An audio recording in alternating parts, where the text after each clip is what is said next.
AAX called its proposed private placement of 32.26 million new shares timely and strategic, pointing out that this is the first equity fundraising it has done since 2015. In a statement, AAX said the proceeds would serve as an interim fundraising measure to bolster its short-term working capital requirements as it continues to recover and grow its operations post-pandemic, as well as assess the viability of its PN17 regularization plan. The counter today fell as much as 5.7% to an intraday low of 1 ringgit 81 before clawing back some gains to end Tuesday at 1 ringgit 90, which was still 1.04% lower than the previous day's close. However, it should be noted that its Monday close of 1 ringgit 92 was the highest the counter had seen in more than 5 years. To recap, AAX is planning to place out 7.78% of its total issued shares to AHAM Asset Management, AIIMAN Asset Management, and Levin Group at 1 ringgit 55 per share,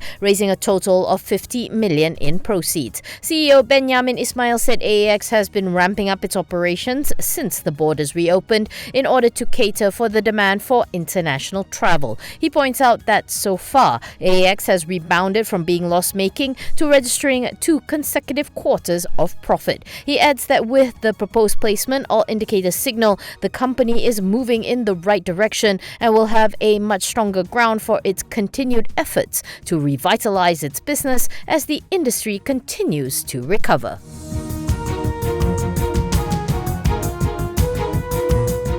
Affin Bank sees the Sarawak State's acquisition of a 4.95% stake in the group as a positive endorsement for the bank, says its president and group CEO Datuk Wan Razli Abdullah Wan Ali. Talking to reporters at the 5th Malaysian Banking and Finance Summit, Wan Razli says that not only are more investors taking interest in Affin Bank, but the bank has also been added to a list of a few global market indices, including the FTSE Small Cap Index and the MSCI Global Small Cap Index. When asked how the state government and Affin Bank might work together following the acquisition, Wan Razli says it is waiting for the cue from the Sarawak state government. Meanwhile, Sarawak Premier Tan Sri Abang Johari Tun Openg, who was also at the same event, told reporters that he would share the state government's plans to work with Affin Bank at a later time. On April 13th, Affin Bank's major shareholder Lembaga Tabung Angkatan Tentera divested the 4.95% stake for 221.7 million to the State Financial Secretary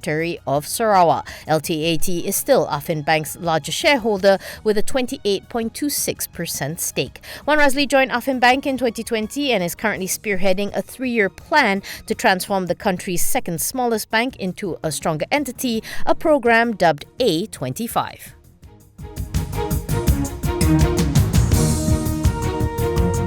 The government estimates that its flood mitigation projects would cost a total of 10.9 billion under an accelerated pre-qualified tender process, says Minister of Natural Resources, Environment and Climate Change, Nik Nazmi, Nik Ahmad. The minister said the government has allowed more companies to bid for projects under the new process as opposed to direct negotiations previously. Instead, he says that the government intends to keep a firm control on costs and make sure that the projects can be delivered. It is unclear if the projects to be awarded this round includes all projects underlined in the previous government's proposal. In March last year, the previous administration announced an additional 15 billion for flood mitigation projects over the period 2023 to 2030. Then in December 2022, the new government led by Datuk Sri Anwar Ibrahim initiated a review involving 7 billion worth of projects, and in February he informed the Dewan Rakyat that 6 projects would be retendered by June. They include flood mitigation works in Sungai Johor, Kota Tinggi, the construction of the Sungai Klang, Sungai Rasau dual-function reservoir in Selangor, and Phase 3 of the Sungai Golo Integrated River Basin development in Kelantan.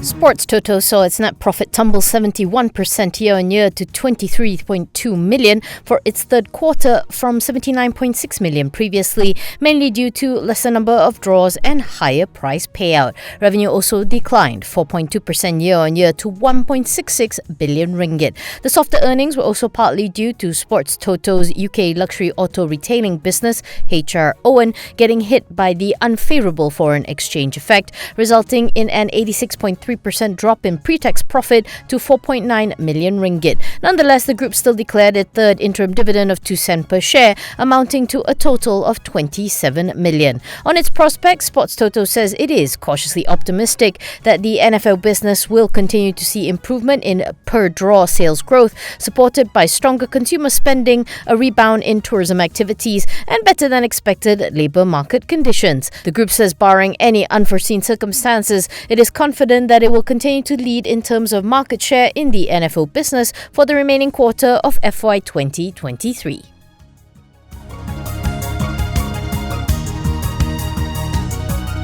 Petronas' clean energy solutions arm Gentari is keen to expand its footprint in India in clean energy solutions through its three current core offerings, namely renewables, hydrogen and green mobility. According to a Bernama report, India is an important growth market for Gentari, and its investments in RE and hydrogen projects in the country are a continuation of Memoranda of Understanding signed with various state governments. Gentari told Bernama that in Tamil Nadu, they have signed a MOU with the state government to conduct feasibility studies on green hydrogen production and will announce the progress on the investments in due course. This was in response to recent reports that Petronas would invest 18.7 billion ringgit in projects in the southern Indian state. According to Indian media reports, Petronas aims to set up a green hydrogen and ammonia plant, and its project has received the state government's clearance. Meanwhile, Gentari said it has already made good strides in renewables in India with 1.4 gigawatts of solar capacity, while its green mobility efforts have achieved significant milestones, with its vehicles as a service already clocking 4 million clean kilometers.